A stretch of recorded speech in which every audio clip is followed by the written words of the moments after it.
Hello, I am Khyati. And I am Kshiteissh. This video is a part of our series, The Hidden Gems of Hyderabad. We are honored to have Mrs. Ashrita D'Souza, one of the most qualified and noteworthy Western classical singers of Hyderabad, with us today. She holds a diploma in Western classical singing from the prestigious Associated Board of the Royal Schools of Music, that is ABRSM. Apart from being a remarkable singer and pianist, Ashrita ma'am is also an excellent teacher, mother, entrepreneur, a very enthusiastic cyclist. She is here with us today to share her story and thoughts. We warmly welcome you to our show, ma'am. Thank you. Thank you so much. Tell us about your journey from the beginning in brief. How did you start? What are the different challenges that you faced? Well, I started learning music at the age of about 3.5 years. Oh, wow. From my mom. Mhm. She taught me how to play the keyboard and little notes, and she herself used to teach keyboard when I was a little child, and my mom was a music teacher in a school herself. And she was my first teacher. And then after that, when I grew a little more, when I was about 6.5, 7 years old, I started learning Hindustani classical music in Delhi. This was all in Delhi because I was born there and we lived there for a while. And after that, I slowly got into getting into formal training of Hindustani music and a little bit of keyboard in school from the music teachers there and all that. And then when we moved to Hyderabad, I also got introduced to Carnatic style of singing, Carnatic vocals.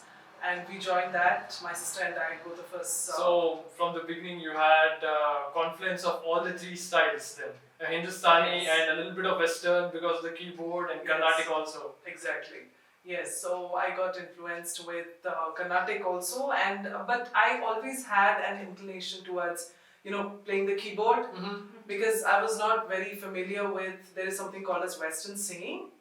So once we came to Hyderabad, we started learning Carnatic vocals, and then we went on to learning keyboard from different people, various people. Not very formally getting trained, but I did get to know about scales, chords, and various other basic stuff in keyboard. And my first exposure to playing music was in the church. I started playing for the Sunday masses. That's when I started playing the keyboard in the church when I was in about 7th standard, so about 13 years or so. I started playing the keyboard, and we still continued getting trained for Hindustani and Carnatic vocals. Both my sister and I, yes. That's great. So we went for formal training for Carnatic and Hindustani and playing in the church. And then when my mom took us for various summer courses for keyboard. That's where we got to learn, like we went to Sandesha in Mangalore. That's where we learned about the theory, a little bit of theory of playing the keyboard and piano and all that.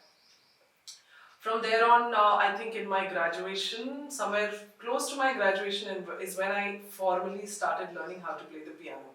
Okay. At the age of about, I think about 17, 18 years old. That's when I actually started learning the piano formally from Mr. Stephen Koshi. He was my first piano teacher. Okay.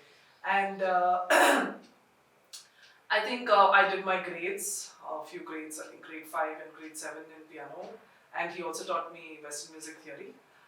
Then after my graduation, we got to know about the KM Music Conservatory.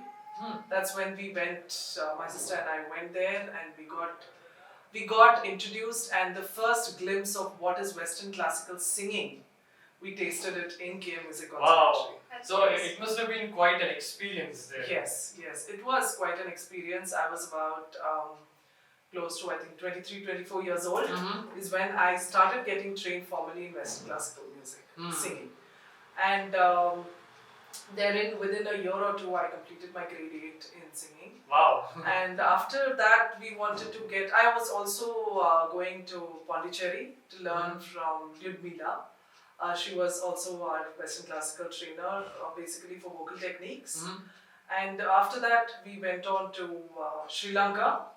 That's where we got like grilled properly, alright. learning how to sing and play the piano, and that was sometime in 2009, 2010. I got trained by Paranjoti Choir. She was a vocal coach from London, Sri Lankan, and she trained me in singing. And then thereon I went on to do my, after of course I had completed my grade 8 in singing by then, I went on to do my diploma in singing through her, accompanied by Dr. Naveen. And I also completed my grade 8 in piano by then.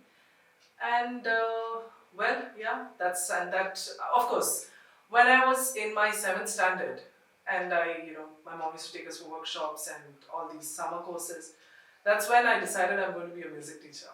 Okay. At the age of probably 12, 13, I knew that's what I So was there some particular teacher who inspired you, someone's attitude that inspired you to... Someone who had touched your life Yeah. by then, Oh, because well, that's quite a young age, right? Yes. More than anybody inspiring me, it was this whole thing of, my mom was a teacher. Oh, yes. So I used to watch her teaching, and that's been like a major part of influence for me. Like, they say like kids want to imitate their parents as children. So of course, when they grow up, they get exposed to various things. But with me, I think at that age, I used to see my mom teaching, and I always had that feeling of service. Like I want to give away what I have achieved, what I have received. I want to give away to people. So that was always in my heart. So that's why probably teaching just struck me. And this is on a personal front. I always felt teaching was a more secure career for women when it comes to music. This is again my personal opinion. It has nothing to do with a generalized or society opinion, but I personally feel teaching has been a very settled and a stable kind of career for women, considering the society we live in. Yes. So that's why I felt that that was another thing which influenced me later part of my years. And I've been teaching for the past close to 15 years now. Yeah. That's great. Yes. Being one of the few accomplished Western classical singers in the city, how has your experience been in terms of presenting in live concerts and conducting workshops? So I started performing quite late in Hyderabad, along with the festival choristers. So I was with the festival choristers. I performed with the choir, and I also did some solos with them. I was introduced to festival choristers by Mr. Joe Coster and Dr. Naveen. And then I went on to also sing with the Deccan Voices. I was part of Deccan Voices for a few years and festival choristers. And then I performed for the World Music Day. So this was after you got your diploma? Yes. Okay. When I moved to Hyderabad, I was along with these two choirs, and I performed for the World Music Day. I did some classical pieces along with Dr. Naveen on the piano.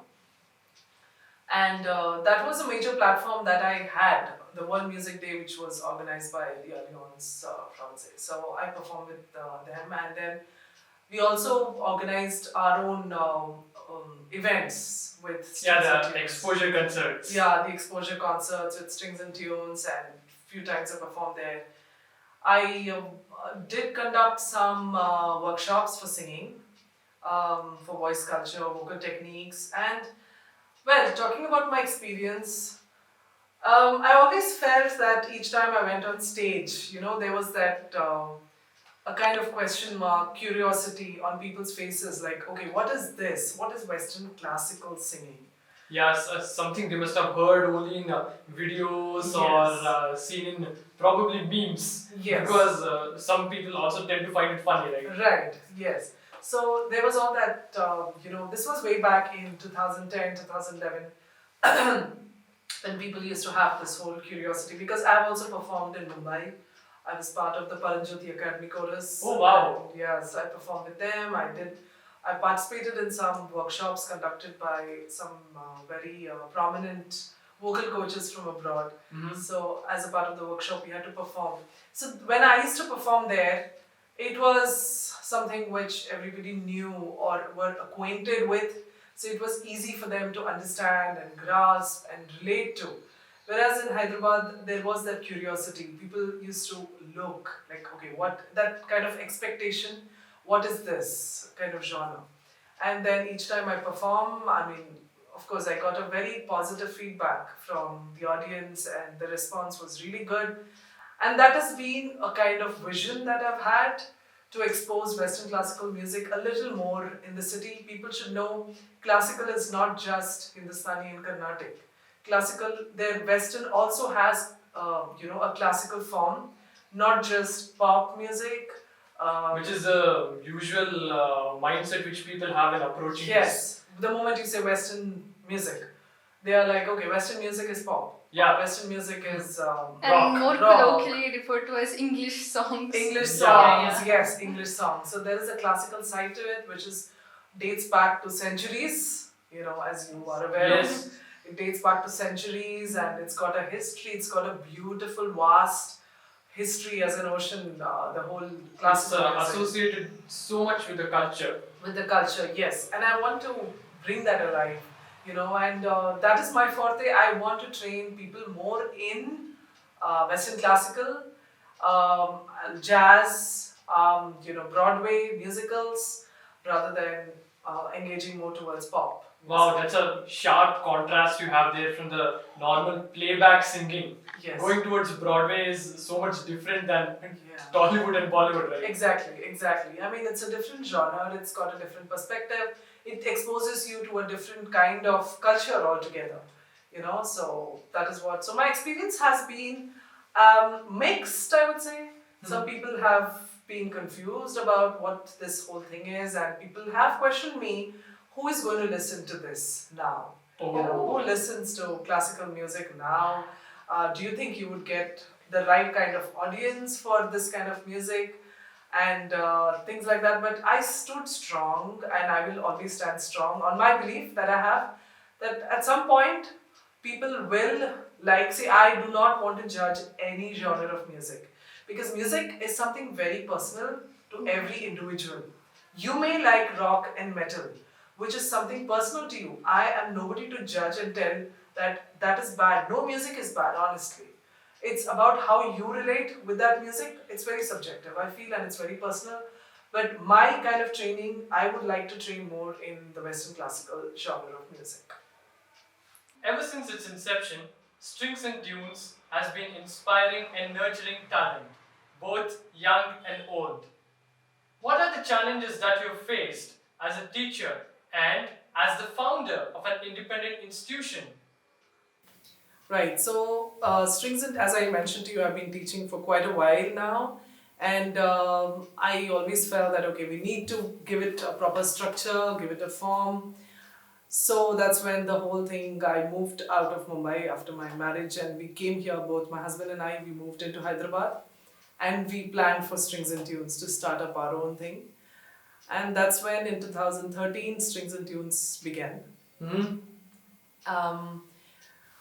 It started with 2-3 students initially, by word of mouth, and we did a little bit of marketing, so advertising over not so much of social media, but the flyers, the old school method of putting flyers and stuff like that. Again, it was we got about 10 students or so. Then most of our students are mainly by word of mouth. A lot of people have come to us by word of mouth. People have recommended, through a lot of recommendations we got students. And now we are close to 120 students. Oh, that's with, great. with about 6 to 7 teachers who work along with us. We train for singing, Western singing, piano, guitar, music theory. And that's what we had, a little bit of art program, training for art, drawing. And then you have your own choir also. Yes, and we have the choir up until the pandemic shot in. And then we had a children's choir, we had an adults choir, which we used to... Yeah, we remember that one. Yes, so we used to run that. Challenges as such, it's been a beautiful journey. Again, every day is an experience for me and for all of us working here. Because challenges are faced by students, we face challenges from parents, mainly when it comes to the administrative segment. People are still, so we don't do hobby classes. We don't train for hobby purpose. It's more of, I don't say, we do want people to take it up professionally, take music professionally, but it's not, it comes somewhere in between hobby and like a permanent career. Like, be serious about this art form. We want people to take this performing arts a little more serious, and nurture it and practice it well, and that is what our goal in training for music. So it's not that kind of summer crash course at all. Yes, we don't do crash course, because I personally believe music can't be taught in a month. I'm training myself. I'm still learning. I still do lessons for singing. I still take lessons for piano and for music theory from the well-renowned Commodore champion. He's training me for Western music theory. So learning never stops. Learning never stops. It's like, I feel I'm still underqualified and I want to learn so much more. There is so much more to learn. Yes. And that's learning also. Such a great attitude coming from a teacher, actually. Yes. Thank you. And I think those values passed on to the students, it makes a lot of change, like you're touching their lives. Yes. So learning never stops, because it helps you. As long as you feel you're going to learn, you also feel you're growing. Oh, yes. Like, as the growth doesn't stop, similarly learning doesn't stop. So that's my belief that I have. So we have faced challenges, and I've been very, very extremely fortunate to have an amazing team of teachers working with me who have been super supportive. I would love to name them. I have Joanna, who trains for piano. She's been training with us for about close to 4-5 years now. She's been with us training for piano. I have Diliara, who stays on the other side of the city. Before the pandemic, she used to come and take lessons here, but after the whole pandemic struck, we've been doing online lessons. And Colin, my husband, trains for guitar. He also takes care of the administration and the accounts and stuff here. And I train for singing and a little bit of piano also. And we have Sindhana, who's also training our students for singing. Shantanu has been on board with us for a while. Yeah. So, yes.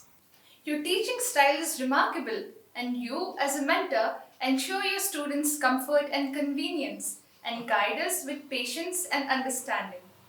How has teaching influenced you as an artist? And how do you deal with students' misconceptions about Western classical singing? So, the whole experience of teaching has made me a learner myself. I have learned a lot. So if I have to be grading it in my learning experience of singing, I would say I have probably learned 40% from my teachers, the techniques and all those things. But 60% of my learning process has been through my students. Oh, wow. I have learned over the years, because singing is a very, very subjective instrument. Voice is different for everyone.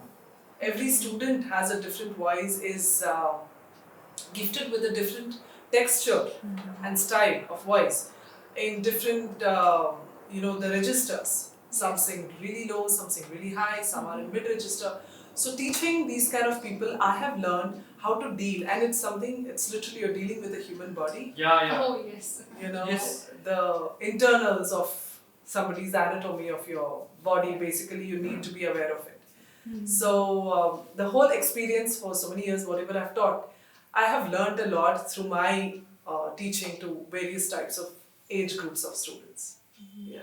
And about the misconceptions related to Western classical singing, because some people might think that when they're singing Western music, they might have to develop a fake accent, and that really affects their diction, right? You must have noticed with a few students that. Yes. So I tell this blanket statement to everybody. If you want to be able to sing like an American or a Britisher, you should be able to speak like them fluently. If you're able to speak the way they speak in the same accent, even if I wake you up from the bed and ask you to talk to me in that accented English, you should be able to do that fluently without thinking and making an effort to put that accent. If you're able to do that fluently, that day you'll be able to sing fluently, like with that kind of an accent. we Indians have a different, the mother tongue influence. So Yes, Yeah. definitely. we are a rich culture of so many varied languages. Yes. So everybody from every state speaks English differently. You must have Yeah. observed Yes, that. yes. The diction, the pronunciation, everything is different for every student. I mean, for every person coming from a different cultural background. Yeah. Yes. So you want everybody to sing in that one accent, the British or the American accent. How is it possible? Yeah. You know, it's very difficult. Now, when I tell this, they tell me, ma'am, it doesn't sound good. It doesn't sound great. So, what Oh. is the definition for sounds good and doesn't sound good? Oh, When Yeah. so I over the years I read through and I came to this analysis.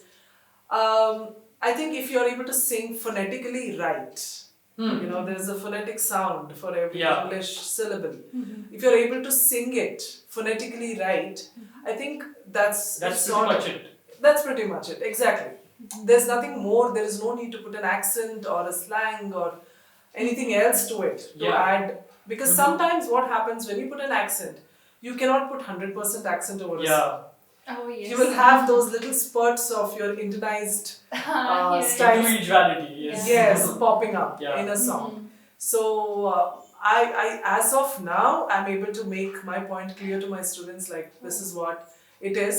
So the day if you're able to speak English like them, like the Americans and the Britishers, it'll be as good as singing in English. Like Yeah, that would be natural then. Yes, Yeah. yes. There are a lot of professional musicians who do not have any training in classical music at all, and still they are very passionate about music.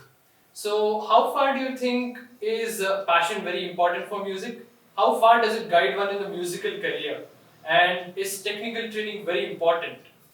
Absolutely. Formal training is very, very important if you're choosing a path where you're exposing yourself to the world outside. And both the professions, whether you're a performer or a teacher, you are being exposed to people outside. And you are, so if you're a teacher, for example, and you're training somebody in whatever stream it may be, whatever instrument it may be, if you are not formally trained, or if you don't have the complete knowledge of that instrument that you're imparting knowledge to, how would you be able to train? You can't just, pick up stuff from the internet, Different places, and just, or must have heard somebody sing and just create your own thesis around it and just,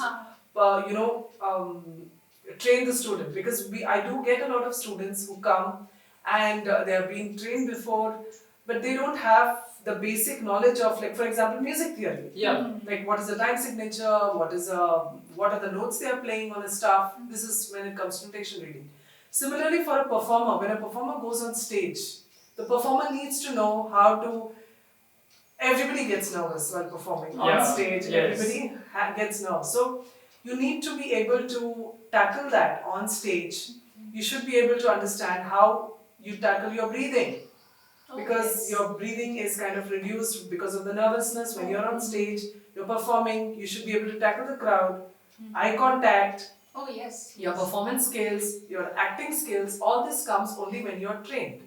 So as a performer or a teacher, a musician should be getting formal training. You've been managing your family and profession very efficiently. What is your message to female musicians? It's been quite a challenge to manage profession and family, especially after I had kids, because I'm always on this guilt ride that I'm not spending enough time with my boys. It's always, that thing keeps haunting me every time that I don't have enough time with them as a mother. But fortunately, I've got great family support. When my first child was born, my parents were there, and when my second child was born, my husband has been a rock behind me. He's always been the greatest support I've had. Being there to manage my kids and while I'm teaching. So he left a full-time job and he's at home with my kids, taking care of them. He also teaches. But we both have managed our time in such a way that when I'm teaching, he's with the kids, and when he's teaching, I'm with the kids. And when, in case, sometimes in the evening when both of us are teaching for an hour and a half, my parents take care of my kids. So that's how we've been managing. There have been some times too when you had to attend and perform on stage when your children were not Like doing very well. infants They were and Yes, very yes. sick. Yeah, I remember I did a concert, the Mozart's concert. Yeah, the Mozart yes. concert. Which was organized by Mr. Mohit, and I performed. And my baby was about less than, I think he was about a month old or so. He was about a month old, and he was very, very sick. Yes. And he just got sick 2 days before the concert, Oh. and the tickets were sold out, and we were in a dilemma because I was still feeding my, breastfeeding my younger one, and we didn't know what to do. So we had to quickly think. I did not want to cancel the event because I did want to perform. I wanted to perform on stage. At the same time, I wanted to, be there for my child. Yes. So my husband, I, and my baby, we went for the concert. We carried my child. Fortunately, at that time, COVID didn't exist. Oh, yes. So it was easy for us to be, Yeah. going in open. Hmm. He carried my baby, and I was severely sick also. Yeah. I was having a very Yes. bad throat for that performance. But I performed, and I went, sang on stage, and somehow I got that strength to sing, looking at my baby that he's sick, but I have to do this because I've come here, he's come along with me, and I have to perform. So it gave me, surprisingly, it gave me a lot of strength. So it's a show must go on spirit. Yes, That was it. yes. Yes, and I think you also conducted the choir Yeah. that day. Yes, yes, of course, yeah, I missed that point, yes. Yeah. Conducted the choir, and then after the event was over, we took my child to the hospital, and then everything was kind of settled. But yeah, those moments have come when I'm having to take a call at the spur of the moment, whether it's motherhood or whether it's the singer and the teacher in me. What takes? And there have been times when I've had to carry both along together. I don't feel embarrassed, and I can tell this openly that there have been times when I have been breastfeeding my child and I have taken a class. Oh. I have done that, My and God. it has been successful. It has been possible for me because I started teaching when after a month of my delivery. Oh. After I delivered my baby, within a month I started teaching after both my kids were born. So it's not impossible. It is possible, and we need to find a But it way. takes a lot of inner strength. Yes, You're quite a yes. fighter. Of course, those classes, those lessons were online lessons, so it was Mhm. easily manageable. But it's only possible when you see that there has to be a way out. I mean, we can do it. That thing of being optimistic that it is possible to be a mother and a musician at the same time. So Yeah. optimism is your message for the young Yes. female musicians out there. So yeah, for female musicians, I would say it's a message to all the men also out there that let them perform, let them be whatever, because they are also equally, I wouldn't say equally talented. Sometimes they may be better talented. There are better talented singers, female singers, and they want to perform. They want the stage. Do not judge anybody with the kind of musician they want to be, with the kind of musical career they are choosing. Whether it's performing in a club or a pub or a hotel or wherever. She is singing. She loves, that's her passion. She's not doing that because she wants to expose her body. But she's doing it because she's passionate about singing. And she enjoys doing that. That is the reason she's going out there and performing. So that would be my message to everybody. Yeah, your story is really inspiring. Thank you. Thank you. What is your message to young music and art enthusiasts? Sing. I mean, don't let anybody judge you. Just sing your heart out and get trained. Get formally trained by whoever it is, whichever teacher you like, in whatever discipline of music, whether it's an instrument or singing. Please get trained. Exams is not everything, Oh, yes. right? You don't have to always do an exam to qualify yourself and to tag yourself that now you're a musician. Exams don't define Oh, your you as a credibility, musician. you Yes. as a musician. Whether exams or no exams, you're still a musician if you have the passion, commitment, and a good trainer to train you. So that's my message to everybody. Thank you very much, ma'am. Thank you so much for agreeing to come on board and for allowing us to interview you. We have learned a lot of things and hope that our viewers have learned them too. Well, it was a wonderful experience for me to dive into my past and see how my journey has been, and sharing this with you all, young musicians, yourself, and so inspiring, both of you. And it's a message to a lot more young people out there to do something productive like this and spread this knowledge with the world and the society out there. The whole concept of Hidden Gems of Hyderabad is so beautiful, and it's so inspiring to go through your previous videos and to watch more yet to come videos. So you both are doing a wonderful job, and Thank you, for Thank you very much. coming and having this wonderful talk with me. Thank you, ma'am. Thank you so Thank you. much.